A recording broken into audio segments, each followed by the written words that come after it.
Assalamualaikum warahmatullahi wabarakatuh.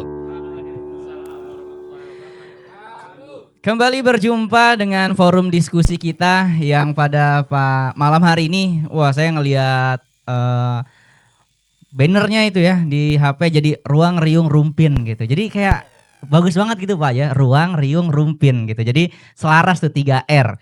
3R mah reuse, reduce, recycle. Ya paling enggak kita merecycle, merefresh kembali pikiran-pikiran kita dengan kita bertemu di forum ini dengan tema ekosistem.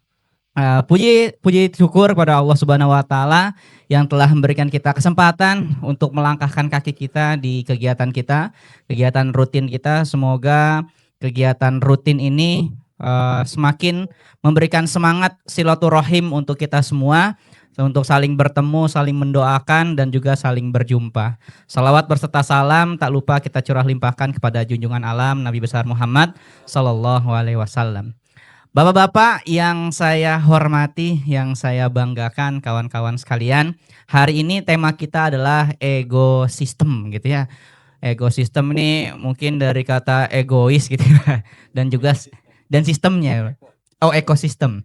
Oh, ekosistemnya. Oh, plesetannya. Kirain gimana caranya egonya itu punya sistem gitu, kirain gitu ya. Teman-teman, untuk malam ini kita akan ada 4 pembicara nanti dan plus-plusnya gitu ya. Biasanya ada plus-plusnya di pembicara kita. Nanti ada Bang Dodi selaku yang mencetuskan judul pada malam hari ini. Nanti ada Pak Nur juga berkaitan dengan ekosistemnya gitu ya. Mungkin dari kopi-kopi juga nanti akan disinggung. Dan juga oleh jagoan kita Pak Fahroji yang sudah menjadi perwakilan BRIN dan juga perwakilan forum diskusi kita yang berangkat ke Sumatera walaupun kita tidak menggalangan dana ya. Tapi sebenarnya udah ya donasi masing-masing di tempat kerjaan atau di forum-forum lainnya. Dan juga nanti akan ada penutup dari ilmu pertanahan. Calo bukan ya? Bukan ya? Oh, pertanian. Oh ya, nanti akan ditutup oleh Pak Prof. Tistika. Mungkin itu untuk alur forum diskusi kita. Nanti juga dari kawan-kawan Rumpin dari Kang Ilham mungkin akan menambahkan berkaitan dengan ekosistem ini yang Kang Nando juga siapa namanya? Kang Kiki ya yang selaku perwakilan Bobotoh gitu ya. Selaku perwakilan Bobotoh nanti akan menyampaikan pandangannya tentang ekosistem ini gitu ya. Apakah Bobotoh berpengaruh terhadap ekosistem kita atau tidak gitu ya. Baik kawan-kawan semua, untuk mempersingkat waktu gitu ya, sebelumnya perkenalkan Bapak-bapak, nama saya Afif gitu ya, mungkin udah ada yang kenal. Di sini akan memandu jalannya forum diskusi kita. Oke, terima kasih. Selanjutnya saya persilahkan dan perkenalkan Kang Dodi selaku orang yang mencetuskan judul gitu ya. Mungkin sekalian juga nih Ruang Riung Rumpin nih pencetusnya beliau juga nih. Oh ya luar biasa Ruang Riung Rumpin. Tepuk tangan sekali buat Kang Dodi. Oke, bismillah. Assalamualaikum warahmatullahi wabarakatuh. Izin duluan nih misalnya kalau perang tuh krocor-krocor maju duluan. Pion dulu. Jadi kalau mati ya nggak ada ngefek-ngefek amat lah gitu.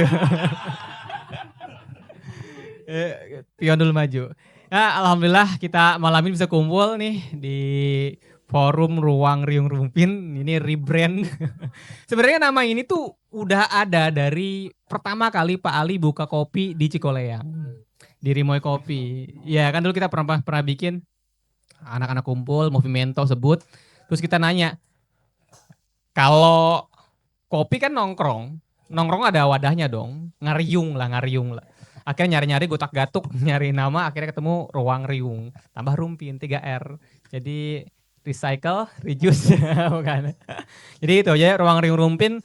Sebenarnya biar ada identitas aja yang muncul, karena lebih gampang kan kalau ada nama. Dan sedikit cerita, beberapa minggu lalu adik nanya, ada ide nggak buat nama, pengennya requestnya tentang alam, katanya tentang sesuai dengan kejadian yang lagi terjadi di Indonesia di Desember ini ya. Terus wah nggak ada nama, cuman lama-lama, oh iya ingat zaman dulu itu sering banget di medsos. Kalau medsos luar ya yang ngomongin tentang lingkungan tuh, mereka sering bikin tuh ekosistem manusia dan alam dan hewan sebagainya itu satu circle. Jadi saling berhubungan, bergantung, saling memberikan sebab akibat. Terus ketika manusia mulai lebih pintar, akhirnya manusia egonya lebih tinggi dan merasa di atas mengangkangi semua yang lain. Makanya dari ekosistem berubah jadi ekosistem itu plesetan aja sebenarnya, bukan nggak ada definisi khususnya. Kalau tadi di kamus nggak ada definisinya, itu cuman plesetan orang untuk menyinggung bahwa manusia ini egonya mulai terlalu kenceng, menganggap bumi ini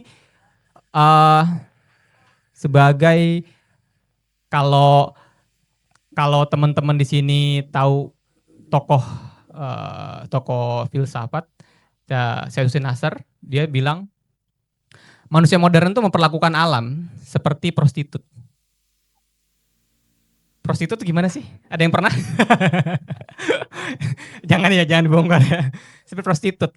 Jadi ketika kita memperlakukan alam bumi ini itu seperti kita ke prostitusi, pakai, udah nggak ada keberlanjutan, nggak ada apanya, cuman pakai doang. Tapi manusia dulu yang katanya tertinggal itu memperlakukan bumi, alam semesta itu seperti istri. Jadi dia hidup bersama, dirawat, saling membangun, saling belajar satu sama lain, dan akhirnya membentuk hubungan yang erat. Nah itu kritik dia terhadap manusia modern ini. Nah, kenapa ini muncul gagasannya dari apa yang terjadi di Indonesia? Saya dulu kuliah di PB jurusan meteorologi dan isu iklim itu tuh banyak banget dibahas. Pemanasan global dan sebagainya. Kita pakai cara satelit terus liatin Freeport tuh seperti ini tahun ke tahun, itu udah makanan sehari-hari. Kita sering menggunjing soal Freeport, terus pada beberapa teman-teman yang sebagainya lah tentang itulah, tentang gundulnya hutan, tentang sawit itu udah tahun 2000-an, 2009-an saya kuliah. Dan itu udah banyak, tapi sekarang baru mulai gencar dan mulai muncul. Nah, sebelum nanti ke yang lain, saya pengen nyampein sebuah gagasan. Manusia itu kan belajar dari pengalaman, dari apa yang masuk ke indranya. Kalau kita tahu kan, kalau di istilahnya panca indera, 5 indera kan. Meskipun kalau secara definisi lain, indera itu bisa banyak sampai puluhan, 21, 36. Kalau kayak orang okupasi, orang-orang yang terapi-terapi ada 8 kalau nggak salah. 5 indera, keseimbangan, interoception, persepsi dan sebagainya lah, ada 88 yang lain. Kita belajar itu, kita belajar sebab akibat dari situ. Anak kecil baru mulai sadar, dia tahu ketika dia megang benda, dilepasin jatuh. Megang gelas, ada airnya, dilepasin tumpah. Berulang-ulang sampai dia tahu bahwa karena ini maka ini. Kita makan kenyang, ya kan? Nggak makan lapar, kita tahu sebab akibat. Dan makin lama hidup kita, makin banyak runtutan sebab akibat yang kita kumpulkan. Banyak banget. Cuman sayangnya manusia umurnya pendek. Umurnya pendek tuh dibandingkan dengan peradaban manusia sendiri, umurnya kita cuma 60, 80, 100 mungkin yang harapan hidup tertinggi mungkin. Dan dengan kondisi itu, kita sedikit sekali bisa mengetahui apa yang ada di tempat tinggal kita. Hidupnya pendek banget.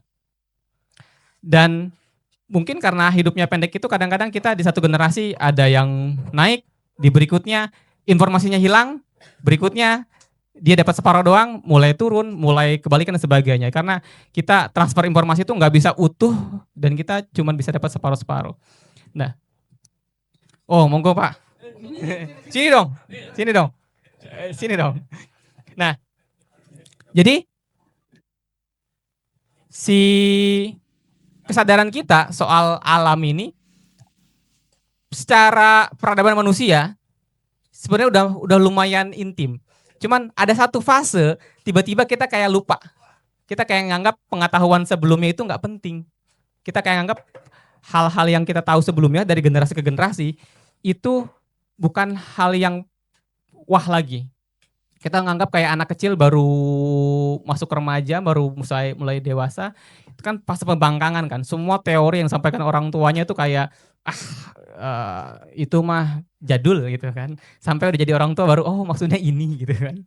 Nah itu pun gitu. Mungkin kita di sekarang ketika terjadi bencana alam seperti ini, kita baru mulai agak dewasa mengerti bahwa kebijaksanaan sebelumnya itu memiliki efek, memiliki saripati dari pengetahuan, pengalaman-pengalaman mungkin ribuan tahun soal masyarakat adat lah, soal tradisi-tradisi lah, yang kita malas untuk mencernanya. Dan salah satu mungkin jalan keluar dari ini adalah kembali ke pemahaman yang udah terlupakan, pemahaman-pemahaman itu.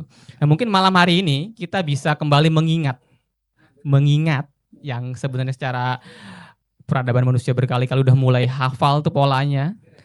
Ada yang bilang kan nggak ada yang baru di bawah matahari. Pasti kejadian ini bukan hal yang baru. Sebelumnya pasti ada yang pernah kejadian, tapi kita lupa. Kita tergiur dengan kemajuan yang kita punya, sampai kita lupa informasi sebelumnya. Yang pernah didapatkan dari leluhur kita, kah dari peradaban sebelumnya, sebagainya. Tapi kita lupa. Dan saya yakin nanti pemateri berikutnya yang levelnya bukan pion kayak saya pasti bisa lebih dalam, lebih ke sana. Cuman buat teman-teman di sini semua, kita sama-sama mengingat kalau istilahnya siapa anamnesis, jadi mengingat. Jadi manusia tuh kayaknya lupa ingatan, dia lupa dengan ilmu-ilmu kasana pengetahuan yang banyak, kita kayak lupa ingatan, terus tiba-tiba ada bencana alam, meskipun tahun-tahun sebelumnya udah pernah woro-woro, cuman jargon doang, tiba-tiba boom besar, kita shock, kita coba mulai ngingat nih, apa sih yang kita lupa? Keintiman apa sih yang kita lupa antara relasi kita dengan alam, relasi kita dengan sekitar? Apakah memang manusia itu diciptakan untuk mengangkangi dunia, egonya lebih besar daripada ego semesta, atau manusia itu bagian dari dalamnya? Dan seperti apa interaksinya?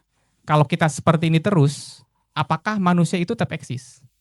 Terakhir, katanya, kalau manusia di bumi punah plep semalam, maka bumi itu nggak bakal hilang, nggak bakal hancur, tetap ada seperti ini, bahkan mungkin lebih menemukan kesetimbangan baru.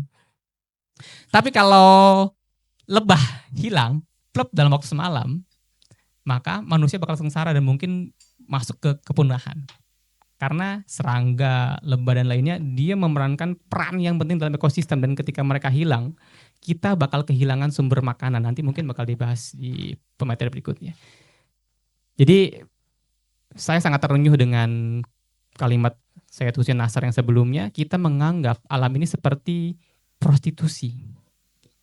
Masyarakat modern ya. Sedangkan masyarakat tradisional yang dibilang tertinggal, terbelakang, ketinggalan zaman dan sebagainya, mereka menganggap alam ini sebagai istri. Mungkin itu dari saya. Terima kasih. Assalamualaikum warahmatullahi wabarakatuh. Waalaikumsalam warahmatullahi wabarakatuh. Terima kasih banyak Pak Kang Dodi gitu ya, berkaitan dengan ekosistemnya dan selaku orang yang bertanggung jawab dengan judul ini. Sedikit teman-teman menanggapi berkaitan dengan apa yang sudah disampaikan. Belum lama 2 bulan atau 3 bulan lalu saya pernah nonton film dokumenter judulnya Afsha, itu dari Watchdog. Ya, saya dari Watchdog. Afsha _2 membela hutan adat. Itu menerangkan bagaimana hubungan antara masyarakat adat dengan hutan itu seperti apa, khususnya suku Afsha yang ada di Papua sana. Mereka itu dikisahkan di film dokumenter itu berjuang dan melawan korporat-korporat yang ingin menguasai hutan adat mereka. Nah, tadi memang dikatakan bahwa masyarakat adat itu punya hubungan yang spesial dengan hutan atau dengan alam gitu di film itu. Mereka mengatakan hutan itu seperti mama gitu ya. Ini mama kita. Hutan itu mama. Mama tuh menyediakan makanan, pakaian, obat-obatan, bahkan bahan makanan pokok itu disediakan oleh mama. Nah, bagi mereka ketika mamanya hilang, maka kita pun akan hilang. Itu yang mereka suarakan dari tahun ke tahun. Mungkin kita pernah melihat All Eyes on Papua gitu ya. Itu tagar itu bergema hampir berapa bulan gitu waktu tahun itu. Nah itu juga digaungkan sama mereka. Nah tadi yang dikaitkan dengan sama Kang Dodi, saya ingat ada istilah di teman-teman lingkungan hidup tuh ada yang namanya kabut peradaban, Pak. Kabut peradaban tuh dulu manusia sangat tergantung sama alam. Nah karena adanya teknologi kita nggak gantungan lagi tuh sama alam. Misalkan nih kita apa ya? Kita rokok lah ya. Kita rokok nih. Tadinya kita kita nih gini nih. Oke. Kita sama alam, ini alam nih, masih utuh. Kita di sini. Kita sangat bergantung dan mesra sekali sama alam. Tapi karena teknologi, karena kita harus ngambil makan di hutan atau di mana gitu ya, di gunung, di sawah dan di lautan, kita sangat bergantung sama ini dan kita tidak memperlakukannya seperti prostitusi. Nah, karena ada teknologi baru namanya pertanian. Nah, kita kegeser lagi di sini nih. Kita udah agak sedikit jauh sama si alam tadi. Pertanian. Jadi kita nyari makan itu melalui pertanian ini, bikin kebun, bikin sawah, bikin ladang dan sebagainya di belahan dunia manapun. Setelah itu, wah ada namanya konsep pasar ternyata. Ada konsep pasar. Kita butuh sesuatu, nggak lagi ke pertanian lagi. Mungkin ada, tapi nggak harus ke sini karena udah ada pasar. Meningkat lagi, ternyata udah pasar tradisional itu yang barter-barter itu nggak ada. Sekarang adanya supermarket misalkan. Makin jauh lagi kita sama si alam ini gitu. Sudah sangat tidak mesra dan jauh LDR bahkan tidak dianggap. Dan sekarang lebih baru lagi. Ada yang namanya beol, belanja online. Iya, saya bilang, "Oh, istri saya beol mulu kan belanja online." Jadi hubungan kita sama si alam ini tadi sangat jauh. Nah, inilah yang disebut dengan kabut peradaban itu tadi gitu ya. Kita sudah sangat jauh bahkan tidak mengenal apa itu pohon gaharu, mungkin anak SMP sekarang nggak tahu gitu ya. Apa itu pohon apalah gitu yang menyediakan berbagai macam khasiat-khasiat. Ini yang menyebabkan kita tidak dekat dengan alam. Nah, lantas bagaimana kita mendekatkan diri dengan alam itu tadi? Butuh yang namanya kebijakan-kebijakan untuk mengatur itu semua gitu ya. Karena memang ada beberapa negara yang sudah aware gitu ya, bahkan membuat aturan tidak boleh menebang pohon gitu sama sekali. Bahkan hutannya tidak boleh dieksploitasi secara corporate gitu. Hanya dikelola oleh masyarakat saja gitu. Itu sudah ada beberapa negara yang seperti itu. Kalau nggak salah tuh pokoknya dia kecil banget tuh. Kecil banget, saya lupa nama negaranya apa. Dia tuh punya hutan aja tuh. Bergeningnya alat tukarnya ke negara-negara lain dia punya hutan. Di negara lainnya udah tandus semuanya gitu ya. Mungkin kita juga bisa seperti itu ya karena alat tukar kita sangat luar biasa dengan hutan-hutan kita. Tapi sayangnya si pemimpin kita mengedepankan sawit gitu ya. Oke, mungkin itu saja ya, mengkomentari takut lupa saya tadi Bapak-bapak. Saya ingat aja tuh ya. Karena saya suka sekali mengajak siswa-siswa saya tuh nonton film-film dokumenter. Mengapa demikian? Karena film dokumenter walaupun sangat membosankan menurut saya juga nontonnya bosan gitu ya. Saya udah nonton film Kinipan gitu dan sebagainya tentang food estate yang asal-asalan. Sampai sekarang pun nggak tahu gimana kabarnya gitu ya. Nanam jagung di polybag. Aneh banget. Tentara yang ngebajak sawah dan sebagainya. Tapi kenapa saya memaksakan itu nonton ke siswa-siswa saya? Karena saya yakin itu nggak masuk di FYP mereka gitu ya, nggak masuk di FYP mereka. Jadi ya kabut peradaban itu semakin lengkap. Oke, baik itu saja tanggapan sedikit dari apa yang sudah dipaparkan oleh Kang Dodi. Saya sangat terkesima dengan tadi filsuf yang mengatakan bahwa kita memperlakukan alam seperti prostitusi gitu ya. Saya akan ingat terus tuh ya, prostitusi itu ya. Selanjutnya teman-teman semua, kita akan mendengarkan pemaparan dari forum kita oleh Pak Nur. Untuk waktunya kami persilahkan. Baik, terima kasih. Ini saya dikasih yang nomor 2. Saya senang sekali itu. Kalau saya dikasih yang paling belakang, saya nanti akan beban. Karena paling belakang itu biasanya akan semakin panas paling belakang kan. Urutan duduknya pun harusnya memang begini udah pas. Mas tadi harusnya duduknya di sini, Mas. Iya, paling goyah di sana. Tapi saya kurang setuju tadi itu dengan bahwa diperlakukan seperti prostitusi karena prostitusi masih dibayar, Mas.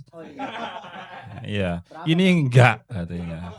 Kalau berapanya saya enggak tahu, tapi itu masih dibayar. Jadi masih lebih rendah dari itu kita memperlakukan alam kita ini. Ya. Yang keduanya, saya tersentil dengan judulnya yaitu ekosistem ya. Terus saya lihat dalamnya itu ternyata ada orang hutan, terus kemudian ada bulldozer. Wah, ini keren banget ini saya pikirkan. Ini memang kelihatannya ini adalah plesetan ya, plesetan dari ekosistem. Tapi sebenarnya ini bukan plesetan, tapi ini adalah sesuatu yang apa ya, memang sangat bertentangan ya. Kalau kita lihat dari pembicaraan ruang riung Rumpin di yang sebelumnya itu antara idealisme dan realis, ya kan? Idealismenya itu adalah ekosistem, ya kan? Ekosistem adalah kesatuan antara makhluk hidup dan yang makhluk yang tidak hidup yang saling membutuhkan ya. Dan itu tuh Tuhan sudah menciptakan bahwa itu adalah berkesinambungan ya. Lalu ekosistem adalah sebaliknya dari itu, adalah realita. Realita yang terjadi sekarang. Lihatlah, kita kadang-kadang pun saya nonton TV itu ya Pak ya, beritanya itu ngeri sekali kan ya. Lalu ada di situ yang mengatakan yang penduduk atau terus kemudian ada pejabat yang mengatakan ini sudah kehendak Tuhan yang Maha Kuasa, sudah kehendak Allah katanya. Kehendak Allah, itu kehendak kamu, itu siapa yang ngasih izin untuk penerbangan di atas sana? Ya kan? Ya orang-orang itu juga gitu. Terus yang ngasih izin mengatakan, ya saya harus ngasih izin karena kalau saya nggak ngasih izin, yang di belakangnya itu kuat juga gitu. Jadi saya rasa ini tepat sekali judulnya ekosistem. Lalu lebih jauh lagi saya men-share itu ada bahan, maksud saya supaya kita ada inilah ya sharing pengetahuan. Jadi di situ saya pertemukan lagi ini antara realita dan idealisme itu antropogenik atau natural, ya kan? Jadi antropogenik di sini adalah sesuatu yang disebabkan oleh kegiatan manusia. Kalau natural itu mesti Tuhan. Percaya saya bahwa natural itu Tuhan yang mengatur, bahwa natural itu sustainable, bahwa natural itu berkelanjutan ya. Di situ pasti ada siklus. Tetapi yang terjadi sekarang di Sumatera itu kan sudah jelas sekali ya, kayu gelondongan, kayunya potong-potong begitu. Terus kemudian kalau dilihat dari citra satelit itu kan hijaunya itu, tutupan hijau itu sudah berkurang banyak sekali di atas. Katanya kan bisa ditaruh dengan sawit ya, sawit kan sama-sama pohon. Beda, beda. Itu multikultur dan monokultur. Kalau multikultur dan monokultur itu bedanya di penyerapan airnya. Sawit itu hanya seperenamnya dari hutan yang masih alami penyerapan airnya. Sementara hujan semakin banyak. Nah, kita bicara hujan ini kita bicara siklus air, kan? Siklus air itu dari mana datangnya? Sudah diatur sama Tuhan siklus air itu. Selama ini kita seimbang-seimbang saja tuh. Hujan itu bisa diprediksi kok. Januari hujan sehari-hari, Desember gede-gedenya sumber kan gitu ya. Kalau Pak Guru kita dulu, ya Pak, waktu saya masih kecil. Kalau guru sekarang nggak tahu ngajarinya gimana. Karena musimnya udah nggak jelas ya Pak. Jadi itu kan dari penguapan loh. Sekarang penguapannya jadi banyak sekali. Kenapa? Jadi kalau kita lihat dari itu bahan yang saya berikan itu ada suhu rata-rata bumi yang sudah diukur oleh para ilmuwan dari mulai jutaan miliaran tahun yang lalu. Ini kalau kita lihat di situ ada Ice Age juga ya, mungkin masih ingat ada film Ice Age ya.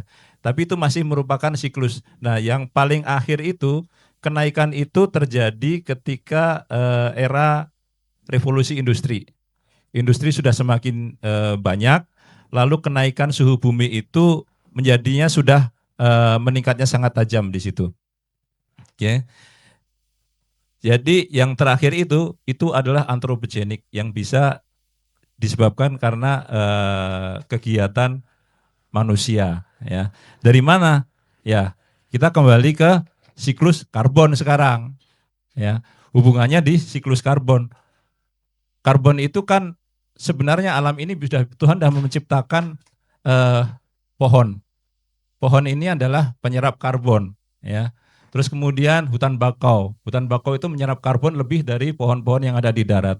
Terus kemudian padang lamun. Padang lamun yang ada di laut itu ya rumput-rumput laut segala macam itu, fitoplankton itu adalah penyerap karbon, ya. Karbon diserap sama dia jadi glukosa dan melepaskan oksigen dengan bantuan sinar matahari dan klorofil, kan. Nah, ini sudah buminya sudah semakin panas, kemudian penyerap karbonnya juga dipotong, ya kan? Hutannya dipotong, jadi penyerapnya semakin sedikit, hujannya semakin banyak. Jadi itulah yang terjadi sekarang. Orang masih mengatakan kehendak Allah. Oh my God, ini adalah kehendak manusia, ini adalah kehendak kita. Kita lihat aja nih, sekarang kita catat. Sekarang sudah seperti ini, ya. Apakah tidak ada langkah sehingga nanti akan terjadi tahun depan lagi?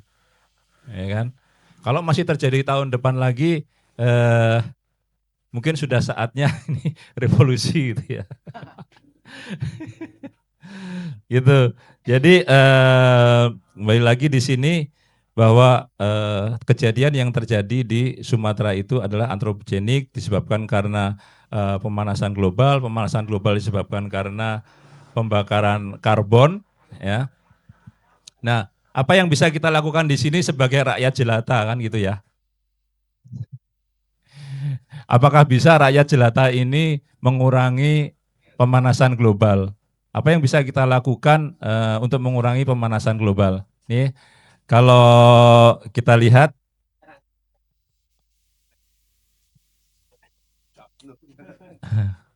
itu aja ada juga di materi yang saya bagikan bahwa pemanasan global itu disebabkan oleh efek rumah kaca.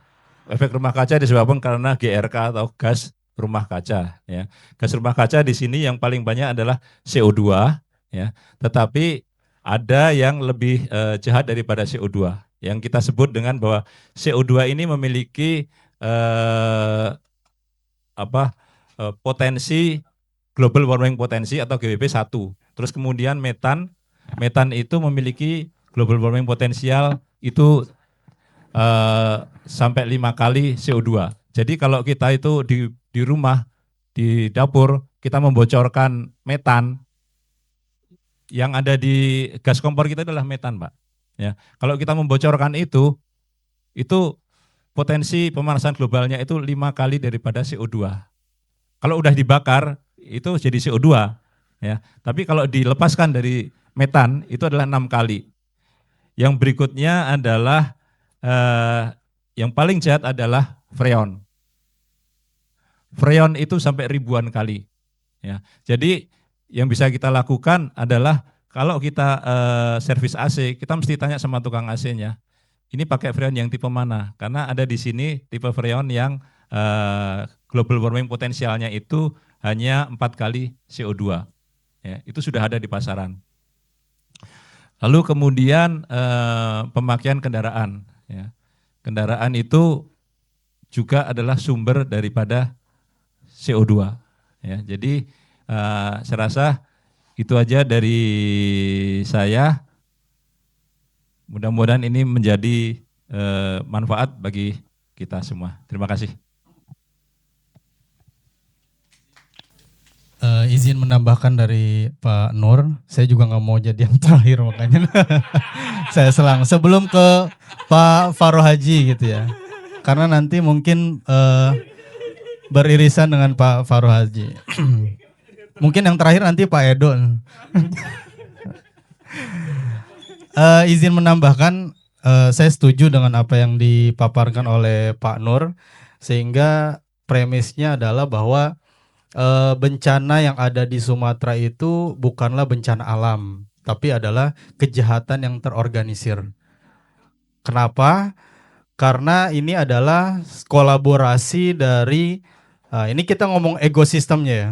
Jadi sistemnya itu dari kolaborasi antara pejabat korup, pejabat yang mau memperkaya diri sendiri dengan pemodal usaha gitu. Nah, maka ini bukanlah bencana alam tapi kejahatan yang terorganisir. Ditambah lagi dari Quran surat Ar-Rum 41 itu yang sama-sama kita tahu bahwa kerusakan yang ada di muka bumi ini kejahatan yang kerusakan yang ada di muka bumi ini sesungguhnya adalah akibat dari ulah atau tangan manusia itu sendiri gitu. Disebutkan juga di tafsirnya Pak Quraisy Shihab, tafsir Misbah, kerusakan itu bukan hanya terkait bencana alam, tapi juga ketidakseimbangan. Mana ketidakseimbangan ketika pejabat, pemodal usaha dia mulai mengeksploitasi alam itu disebut juga ketidakseimbangan. Itu kerusakan itu ada di situ. Nanti setelahnya baru ada bencana alam. Jadi sistem yang ada di ekosistem ini tadi antara pejabat korup tadi dengan pemodal usaha, mereka saling berkolaborasi sehingga ada izin-izin yang dipermudah. Jangan jauh-jauh di Sumatera ya, di Rumpin juga sama Pak. Jadi kalau saya tanya tuh ada satu masih keluarga lah gitu ya, biasa dia oknum buka tambang. Yang saya tanyakan pertama itu izinnya kayak gimana? Kata dia nggak perlu izin, yang penting izin lingkungan yang di sini juga izin lingkungan ke premanisme itu, ke preman-preman yang ada di situ, sehingga dengan mudah tuh preman itu menekan warga sehingga warga bungkam. Pada akhirnya tambang itu sangat mudah dirumpin gitu tanpa adanya AMDAL. Nah, itu ada kolaborasi tadi itu sehingga nanti turunannya akan ada di samping privatisasi profit atau keuntungan yang diraih oleh pemodal juga ada secara bersamaan ada gundulnya hutan. Ini yang di Sumatera itu kan seperti itu. Yang kita tahu curah hujan di Sumatera itu sangat tinggi karena kan di daerah yang lerengnya tinggi, terus perbukitan kan dia itu. Sehingga dari perbukitan itu curah hujan yang tinggi, deforestasi bukan menjadi solusi, malah tadi betul yang saya pelajari juga bahwa kelapa sawit itu tidak bisa menjadi spons di bawah gitu tuh, nggak bisa menyerap air yang banyak.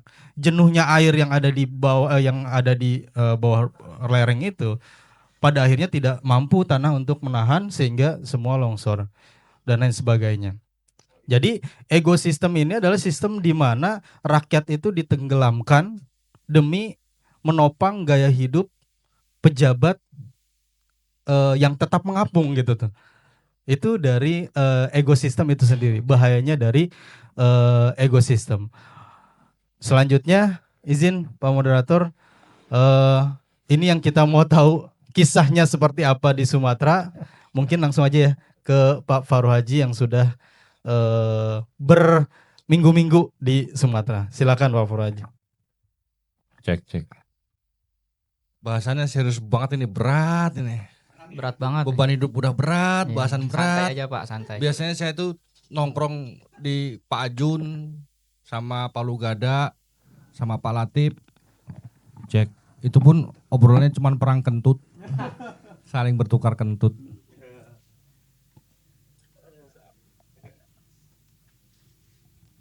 Ini biar tidak ngomong terus, saya boleh ya baca puisi ya.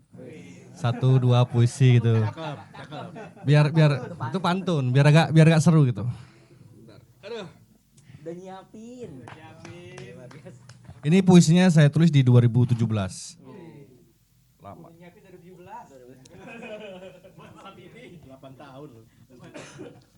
Ada 2 sih.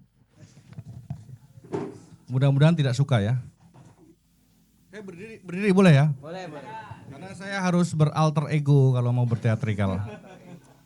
Gimana? Enaknya di mana? Enaknya di mana? Bismillah.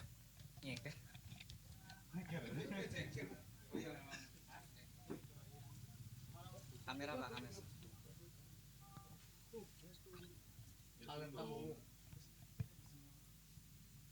Overdomse.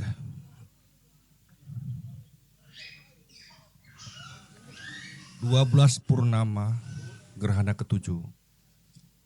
Kesekian kali pula ku cermati kertas lusuh darimu. Ingatkah kau tentang bualan kala itu berceloteh kosong tentang hari depan? Membual tentang alam semesta raya hingga api jelaga tak lagi tersisa. Ini 12 purnama gerhana ketujuh. Mantra-mantra sakti kubacakan untukmu. Senja pada gerhana ketujuh. Aku masih memegang kertas lusuh darimu, ditemani nyanyian sumbang sang pemecah malammu. Kuratapi segala nestapa biduk lusuh negerimu. Mereka berteriak aku, menyala tapi gagu, berteriak tapi bisu. Mendengarkan tapi dungu, bahkan sang pandir berjawab mesra pada sang durjana. Gerhana ketujuh pada pagimu, ibuku pernah bercerita tentangmu. Adalah mukti, adalah sakti, adalah doa-doa suci, adalah surgawi. Adalah binasa dalam keheningan dan tak ada cerita gegap gempita lagi. Menunggu pagi di gerhana ketujuh, aku masih di sini. Aku masih di sini melipat kertas lusuh darimu dan memekikan overdose. Yang pertama. Yang gede? Udah gede. Iya. Biar seru. Yang kedua, judulnya Kan Asu. Kan Asu gitu. Di meja menteri berdampingan isi otak dan kue serabi. Yang lagi viral di Bandung tuh kue serabi. Serabi itu hangat, sedikit benyek, kenyal, metutuk dan berisi. Sementara isi otak itu dingin, basi, sedang cuti lagi. Hutan kita botak, lapor sang rimbawan. Menteri tersenyum sambil membenarkan letak dasinya. Bagus, biar kepalanya sama botak denganku. Paling tidak biar banjir punya tempat untuk bertamu. Negeri ini dibangun dengan batu bata utang. Dengan semen janji manis sang pawang. Beritanya sih istrinya 3, gundiknya 2 dan ani-ani. Tapi impoten di depan rakyat. Yang tak mampu berdiri. Senjatanya macet, tepat saat keadilan sedang birahi. Kan Asu. Menteri sibuk menebang hutan dalam mimpinya. Waktu bangun banjir sudah duduk manis di ruang tamu. Ia tidak minta maaf, malah minta anggaran baru dibuka. Untuk membeli perahu yang tak bisa mengapung di atas logikanya. Kan Asu. Korupsi adalah cara paling sopan untuk menyapa masa depan. Mereka berdoa sebelum mencuri, mengucap amin supaya tak diketahuan. Tuhan jadi sapam yang cuma disapa saat ada rahasia. Kan Asu. Tahukah kalian bedanya LC dan pemerintah? LC kita bayar, kita dilayani, kita meraba-raba, merasai, dan puas. Sedang pemerintah, kita bayar, kita dibohongi, kita diperkosa, MBG pun basi. Sayangnya, LC hanya malam ini, sedang pemerintah sampai kau mati. Kan Asu. Di negeri ini berpikir adalah pekerjaan paling sia-sia setelah kejujuran. Yang jujur masuk bumi, yang maling naik haji berkali-kali. Kan Asu. Terima kasih.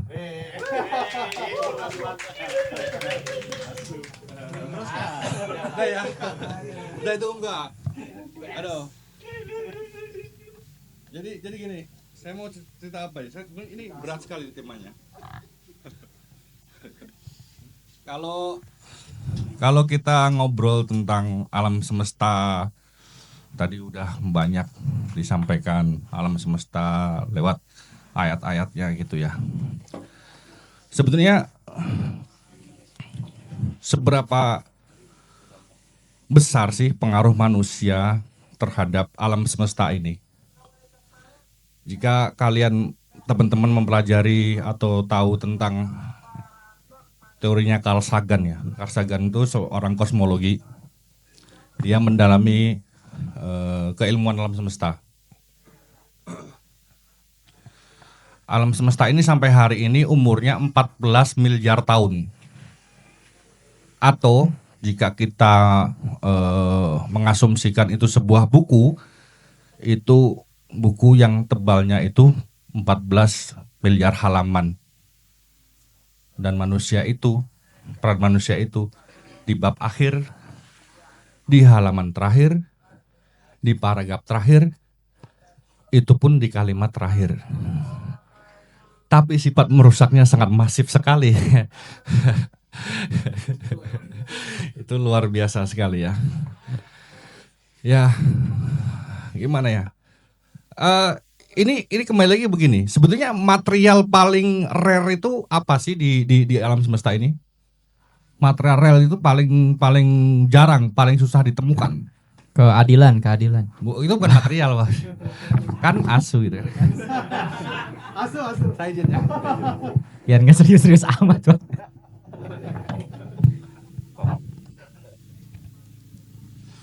Material paling rare itu paling jarang di alam semesta. Itu kalau misalkan emas itu banyak, ada planet yang isinya emas semua gitu. Berlian juga sama, banyak emas, planet isinya berlian semua. Perak pun juga begitu. Apalagi sebutkan? Air, ada Venus isinya air, es. Makhluk hidup ya somehow, tapi itu bukan rare, mungkin ada. Yang paling jarang adalah kayu. Kayu hanya ditemui di bumi, yang lainnya nggak ada. Dan kayu itu tanda hidup, tanda kehidupan awal itu kayu. Kayu tanpa hewan hidup, hewan tanpa kayu mati. Kayu tanpa manusia hidup, manusia tanpa kayu mati. Nah, tapi kita nggak sadar hari itu. Yang baru sadar itu satu negara saja, Norwegia saat ini. Norwegia punya kebijakan, dia tidak akan melakukan transaksi apapun kepada negara yang masih melakukan produksi kayu dengan dalih apapun. Mereka nggak mau. Nah, ini yang kemudian apa ya? Seharusnya kita sebagai warga Indonesia yang sumber kayunya banyak itu bersyukur, bukan malah digunduli tadi. Tapi buktinya ya memang itu paling gampang ya, nebang, jual gitu, terus masa bodoh lah gitu kan. Kayak pasir gali, jual, masa bodoh lah gitu kan. Jadi seperti itu. Nah, saya mau mulai dari mana ya? Ini kan saya akan loncat-loncat nih hanya sekedar untuk pembukanya saja. Yang kedua gini, dulu sebelum undang-undang apa? Satunya yang setelahnya itu sebelumnya. Cipta Kerja itu 2019 ya, 1920. Sebelum 2019, teman-teman coba cek, takut saya salah, itu luas hutan yang dipakai atau digunakan untuk sawit itu hanya sekitar 2 juta hektar. Setelah ada Cipta Kerja, tahun ini itu 8 juta hektar lebih. Karena kenapa? Di pasal 10 nomor A dan B, pembala hutan dan ketika ditanami sawit itu hanya diberlakukan denda. Indah sekali, denda. Diberhentikan sebentar lalu boleh lagi. Itu kan kurang ajar. Siapa yang bikin ini sih Cipta Kerja sih? Siapa sih? PR. Siapa sih Oh, Jokowi. Jangan diupload ini. itu yang jadi masalah. Nah, kemudian maka terjadi pembalakan seperti ini. Nah, kenapa bisa seperti ini sangat masif di berbagai provinsi dan daerah karena mereka nggak nebang, Bos. Kalau nebang jelas masih ada akarnya. Jadi mereka itu cara nebangnya itu supaya ngirit, dia pakai semprotan yang ada di apa bukan rumput, apa namanya, astagfirullahaladzim, fire pemadam kebakaran tuh loh, semprotin nih sama dia, disemprotin akarnya tuh, supaya tumbang. Kenapa begitu? Karena mau diganti sawit, jadi seakar-akarnya dicabut biar kerja mereka cepet. Maka dari itu yang kemarin datang gelondongan itu seakar-akarnya itu semuanya, seakar-akarnya, dan baunya itu udah bau kayu yang sudah sekian tahun itu. Kalau kayu direndam di air itu, dalam artian it takes some while untuk menjadi seperti ini. Karena kalau kayu baru dia nggak bau kan, dia bau. Berarti dia udah lama terendam air, makanya bau. Minta ampun, baunya bau kayu direndam itu. Nah, kenapa ada lumpur juga? Ya karena tadi disemprotin, air ngumpul, kemudian terdorong semuanya itu. Seperti itu. Jadi saya di sana itu berangkatnya tanggal 9 sampai tanggal 22 Desember.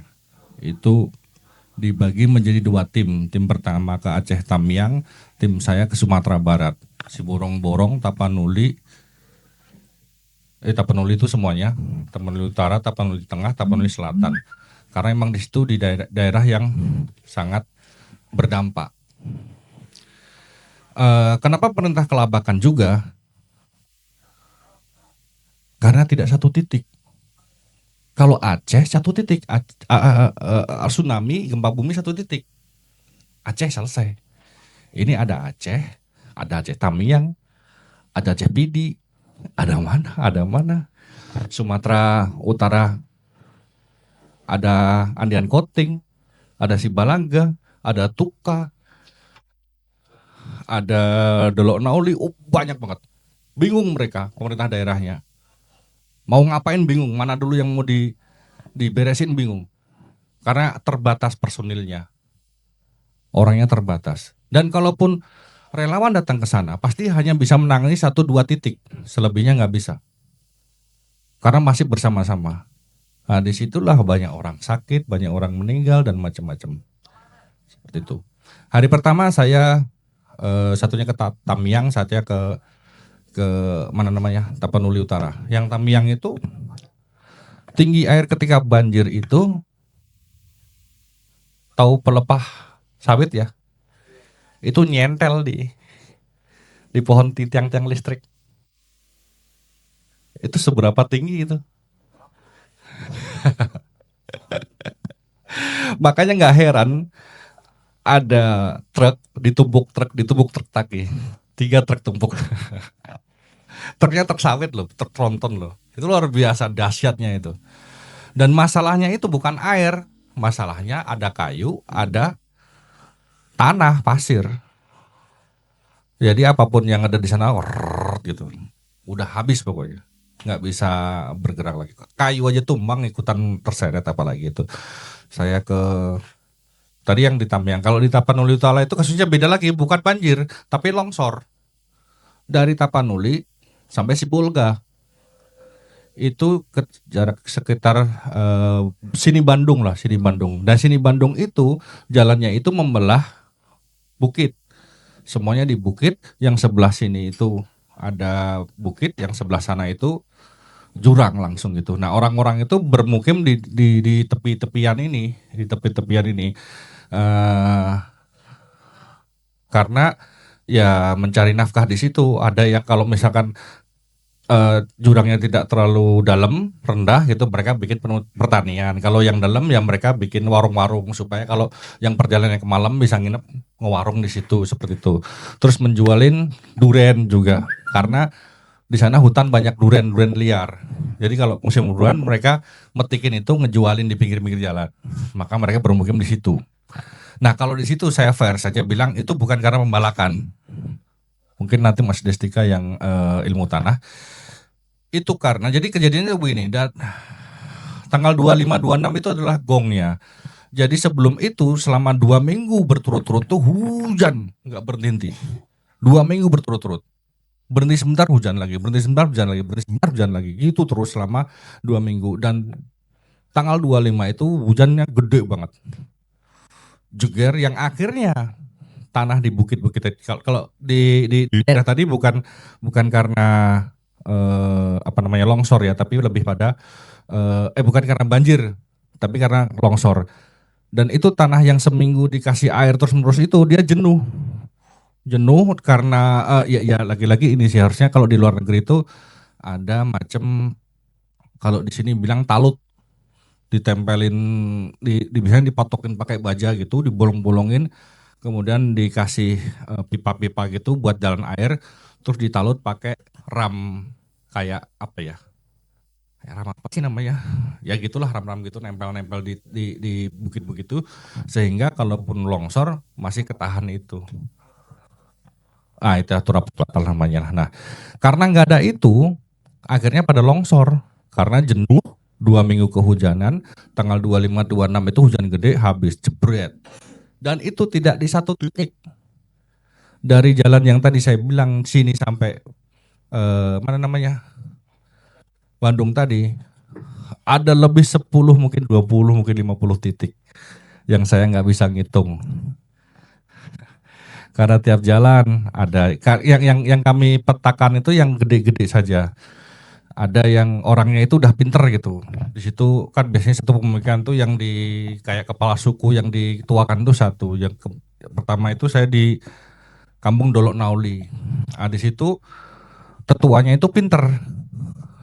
Jadi ketika hujan gerimis dia masih santai. Terus ketika mulai jam 5 sore itu air yang turun dari bukit itu sudah keruh. Sudah kayak lendut gitu, bukan lagi air jernih. Terus dia langsung keluar ke warga, semuanya pindah mengungsi. Pindah semuanya. Dan beberapa menit kemudian 30 sampai 1 jam longsor bener. Dan pemukiman itu ya rata. Dan selamat karena tadi ada yang pinter, tadi ada tetuanya. Yang kemudian berikutnya saya ke desa Kecamatan Andi Konting, Sibalaga. Sibalaga itu lebih miris. Sebetulnya selamat dia. Jadi ada beberapa pengendara mobil dia mau ke Sibolga lewat situ. Saya tanggal 25 itu hujan. Nah, ketika sampai di titik di depannya desa Sibalaga tadi longsor. Akhirnya dia balik tuh. Ketika balik longsor lagi. Akhirnya ya udahlah sembari menunggu ini dibuka, ngineplah di kampung tadi. 8 orang nginep di situ. 3-4 mobil lah di situ. Tidur. Malam ya longsor. Habis ini. 8 orang tadi meninggal, tambah 3 orang kampung. Yang selamat 1 rumah sama gereja di atas. Gerejanya kemudian di atas. Di situ. Yang kemudian di depannya lagi di Parming Juara itu amblas. Jadi ininya amblas, jalannya itu amblas di 3 titik, jaraknya sekitar 100-200 meter. Amblas, depannya amblas lagi. Jadi akses ke sana nggak bisa. Jadi kami ini. Dan di situ ada 1 truk yang terbalik-balik dan juga orang 1 di dalam meninggal. Dan satunya juga ada bus ALS yang ikut ketarik ke jurang, dan kata penduduk kayaknya ada penumpang dan sopirnya, tapi gimana Pak di jurang? Jurangnya itu tingginya setiang BTS itu tinggi lagi. Gimana coba? Nggak bisa. Kalau itu sampai Sibolga itu begitu. Itu dibagi dua jalur, Lubang Batu sama satunya di Rampah, sama dua-duanya itu putus. Itu yang membuat ekonomi itu berhenti dan orang itu nggak bisa ngapa-ngapain di kampung-kampung itu karena sumber penghidupan mereka dari Sibolga yang kotanya besar seperti itu kan. Nah kemudian hari kesekian kamu udah muter-muter sana, muter-muter banyak-banyak, yang sampai Padang Sidempen juga seperti itu. Kasusnya kalau di Tapanuli Utara rata-rata seperti itu. Nah kalau di Tapanuli Selatan di Tuka sama di sana mana ya? Sigaroga, Sigaroga sama Desa Tuka, Kecamatan Tuka sama Kecamatan Sigaroga itu dihempas oleh banjirnya, kebagian banjirnya. Kalinya tuh kecil, kalinya itu seberapa ya? Alah kecil kalinya tuh, paling sini sampai pintu itu kecil kalinya. Cuman yang lewat kayu sama kayu segede gaban gitu sama tanah-tanah gitu habis kan. Itu sampai kali pindah lewat depan rumah kalinya itu sekarang itu. Itunya kali nggak berfungsi, itu kayu-kayu semua itu yang di tipi-tipi itu begitu. Kayu semua. Dan di situ sudah masyarakat nggak bisa ngapa-ngapain. Aktivitas berhenti, orang tingginya apa ya? Tanah itu setinggi pintu ini. Saya nggak bisa ngapa-ngapain. Ada saya lagi lewat gitu, lagi ngedrone tuh lewat balik gitu kan. Ada ibu-ibu lagi. Ya jalannya itu jadi air kan, tadi jadi apa namanya, jadi kali. Duduk di pinggir ibu-ibu tuh udah kayak lunglai gitu. Dia capek karena ngangkutin apa namanya, tanah dari dalam rumah dibuang. Itu pun baru dapat setengah pintu. Ya begini orang lewat tuh nggak perlu, udah kosong udah. Jadi total restart. Nah seharusnya itu menurut saya, jadi semua ceritanya sama seperti itu rata-rata. Seharusnya menurut saya nih penanganannya itu sesegera mungkin. Kalau tidak mau Aceh merdeka, kalau tidak mau Papua merdeka dan yang lain merdeka, ditunjukkan dong bahwa mereka bagian dari Indonesia. Stop MBG-nya, dibuang MBG-nya. Ini kan lagi liburan juga, sampai kapan? Kalau perlu sampai ya tentatif lah sampai ini selesai, dananya dialirin ke situ semua. Semua TNI diterjunin ke sana. Misalkan setengah batalion ke Indonesia ke sana semua gitu kan. Diterjunin. Karena kalau dari sipil nggak bisa. Yang tadi saya bilang BNPB sama apa namanya, SAR satunya, besarnya satunya PUPR juga bengong ada bisnis itu, gimana caranya nih? Oh, gue pura mati deh, paling kan gitu, biar nggak kedetek gitu. Itu TNI harus turun karena kalau nggak itu karena pertaruhannya dengan fisik dan mental. Kalau TNI kan paling dia udah terbiasa seperti itu, suruh garuk-garuk, suruh apa, suruh ini, selesailah satu-satu desa-desa itu baru beres. Kalau TNI nggak turun ya udah, ya turunnya turun sih, cuman 1 2 3, nggak total gitu. TNI mah nggak ada pak ini ya, mau nggak ada ya. Bravo di sini pada nganggur daripada jaga sabung ayam sama gas, mendingan terlalu suruh ke sono aja itu, suruh gali-gali apa, nggak di sini juga nggak berguna kan, ngapain juga kayak gitu kan. Nah itu